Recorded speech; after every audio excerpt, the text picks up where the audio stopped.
At the power plant, a routine safety test was scheduled for the night shift. It was a seemingly ordinary night in Pripyat, a city built for the families of those who worked at the nearby Chernobyl nuclear power plant. The year was 1986, and the day was April 25th. The city, with its wide avenues and modern apartment blocks, exuded an air of progress and tranquility. Children played in the parks, unaware of the events unfolding just a few kilometers away. Life went on, oblivious to the impending disaster. The purpose was to simulate a power failure and assess the reactor's ability to cool itself. It was a complex procedure, but the operators felt confident. After all, they were working with cutting-edge technology, the pinnacle of Soviet engineering. A sense of normalcy pervaded the control room on that fateful night, but tension was in the air. The operators, accustomed to the hum of machinery and the glow of control panels, diligently prepared for the test, aware of the critical decisions they were about to make. They were men of science and experience, entrusted with the immense responsibility of harnessing the power of the atom. Little did they know that they were about to become central figures in one of the most devastating technological disasters in human history. At the helm of reactor number 4 was Anatoly Dyatlov, the deputy chief engineer. A stern and demanding figure, he was known for his strict adherence to protocol. His orders were absolute, his authority unquestioned. Assisting him were Alexander Akimov, a seasoned shift supervisor, and Leonid Toptanov, a young and dedicated reactor control engineer. Akimov managed the shift with precision, ensuring every task was executed flawlessly. Toptanov, despite his youth, was meticulous in monitoring the reactor's parameters. The operators worked long hours, often under pressure, but they took pride in their work. They were the unsung heroes of the Soviet nuclear program, entrusted with a vital task. As the night wore on, the atmosphere in the control room remained calm and focused. The operators, their faces illuminated by the soft glow of instrument panels, meticulously followed the test procedures. They were confident in their abilities, their training, and the reliability of the reactor. They had performed similar tests before without incident. The test required a series of complex manipulations, a delicate dance between power output and cooling systems. It was a slow and methodical process, demanding precision and vigilance. The operators, following the established protocol, began to reduce the reactor's power output. They were unaware that the reactor, with its inherent design flaws, was already teetering on the brink of instability. As the power level decreased, the reactor entered an unpredictable state. A dangerous combination of design flaws and operational errors created a perfect storm, a recipe for disaster. The operators, relying on flawed instruments and incomplete information, failed to grasp the gravity of the situation. They continued with the test, unaware that they were pushing the reactor beyond its limits. Tension mounted in the control room as the operators struggled to stabilize the reactor. Alarms sounded, but their warnings were misinterpreted or dismissed. The operators, blinded by their training and their faith in Soviet engineering, failed to recognize the signs of an impending catastrophe. They were trapped in a system that prioritized obedience over critical thinking, a system that ultimately failed them. The control room's response was a mix of confusion and urgency. As alarms blared, the operators frantically tried to make sense of the readings. Their training had not prepared them for this scenario, and the pressure was immense. They communicated in hurried, tense exchanges, each operator trying to perform their role amidst the chaos. The room was filled with the sounds of alarms, the clicking of switches, and the murmur of anxious voices. Despite their best efforts, the situation spiraled out of control, leading to the catastrophic explosion that would change the course of history. At 1:23 a.m., a sudden and catastrophic power surge ripped through reactor number 4. The operators, caught off guard, watched in disbelief as the unthinkable unfolded. The reactor, its core superheating, experienced a series of steam explosions that blew the massive concrete lid off the reactor building, exposing the reactor's core to the open air. A blinding flash of light illuminated the night sky, followed by a deafening roar that shook the ground for miles around. The control room, once a hub of activity, was plunged into chaos and confusion. The operators, their faces etched with fear and disbelief, struggled to comprehend the magnitude of the disaster. They had unleashed a force beyond their control, a force that would have far-reaching consequences. Frantic attempts to manage the situation ensued, with operators desperately trying to regain control. warning lights flashed incessantly, and control panels became a blur of alarms and alerts. Urgent communications filled the air as the operators grappled with the unfolding catastrophe. It was a disaster on an unprecedented scale, a stark reminder of the devastating power of the atom. The world watched in horror as the true extent of the disaster slowly came to light. The events leading up to the explosion were a tragic chain of errors, both human and technical. The reactor design itself was flawed, with a positive void coefficient that made it inherently unstable. The operators, working with incomplete information and faulty instruments, made a series of critical mistakes.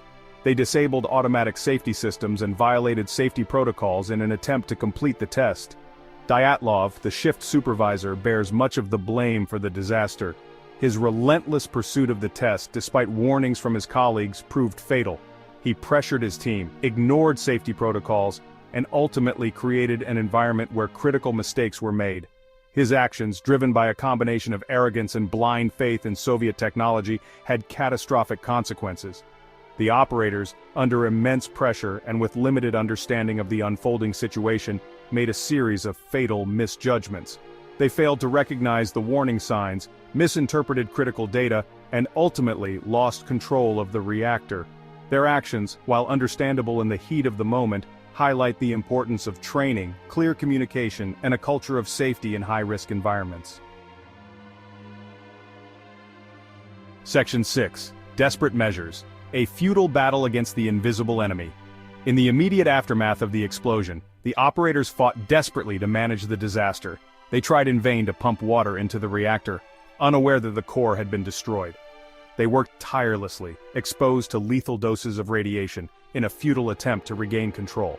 The control room, once a symbol of technological prowess, transformed into a tomb.